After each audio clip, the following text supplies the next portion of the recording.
ഞാനും കടുത്ത ഭാഷയിൽ രാഹുൽ ഗാന്ധിയെയും അദ്ദേഹത്തിന്റെ കുടുംബത്തെയും ഒക്കെ കടന്നാക്രമിച്ച ഒരാളാണ്.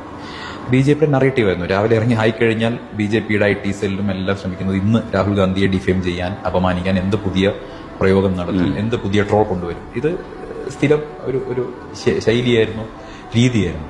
ഏതാണ്ട് 10 വർഷക്കാലത്തിലധികമായി നിരന്തരമായി എല്ലാ ദിവസവും ഒരു മനുഷ്യനെയും അദ്ദേഹത്തിന്റെ കുടുംബത്തെയും സാമൂഹിക മാധ്യമങ്ങളിൽ വിലക്കെടുക്കപ്പെട്ട മാധ്യമങ്ങളിൽ അധിക്ഷേപിക്കുകയാണ്. ഈ 10 വർഷക്കാലവും കേന്ദ്ര ഏജൻസികളെ ഉപയോഗിച്ചുകൊണ്ട് ആ മനുഷ്യനെയും അദ്ദേഹത്തിന്റെ കുടുംബത്തെയും രോഗാതുരയായ മാതാവിനെ വരെ 48 മണിക്കൂറിലധികം തുടർച്ചയായി ചോദ്യം ചെയ്യുകയാണ്.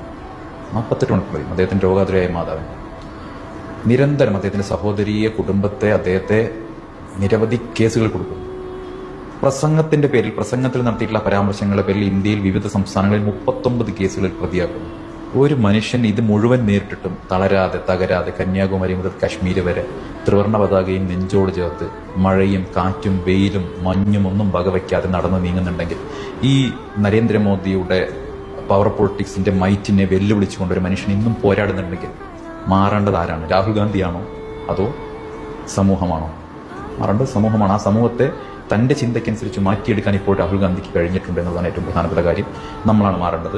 രാഹുൽ ഗാന്ധി നടത്തുന്ന പോരാട്ടത്തിന് ഈ സമയത്ത് പിന്തുണ കൊടുക്കുക എന്നുള്ളതാണ് ഓരോ ഇന്ത്യക്കാരന്റെയും കടമ എന്ന് പറയുന്നത്. അതല്ലെങ്കിൽ സംഭവിക്കുന്നത് എന്താ? നമ്മുടെ പൂർവികർ ജീവൻ കൊടുത്ത് ബ്രിട്ടീഷുകാരന്റെ നിറത്തോക്കൾക്ക് മുന്നിൽ വിരിമാറ് കാണിച്ച് രക്തസാക്ഷിത്വം വരിച്ച് ആൻഡമാനിൽ പോയി ജയിലറകൾ കുലുക്കിയൊക്കെ ഈ രാജ്യത്തിന് നേടിത്തന്ന സ്വാതന്ത്ര്യവും അതിന്റെ ഉൽപ്പന്നമായിട്ടുള്ള മനോഹരമായ ഭരണഘടനയും അതിന്റെ ഭാഗമായിട്ടുള്ള ജനാധിപത്യ അവകാശങ്ങളും കവർന്നെടുക്കപ്പെടുമ്പോൾ അതിനെതിരായിട്ടുള്ളൊരു പോരാട്ടം നയിക്കുന്ന ഒരു മനുഷ്യൻ ഇത്രയും ത്യാഗം സഹിക്കുമ്പോൾ നമുക്ക് എങ്ങനെ സുഖമായി വീട്ടിൽ കിടന്നുറങ്ങാൻ പറ്റും? അദ്ദേഹത്തോടൊപ്പം നിൽക്കുക എന്നുള്ളതാണ് രാജ്യത്തെ സ്നേഹിക്കുന്ന ഓരോ മനുഷ്യനും ഇപ്പൊ ചെയ്യേണ്ട കർത്തവ്യം.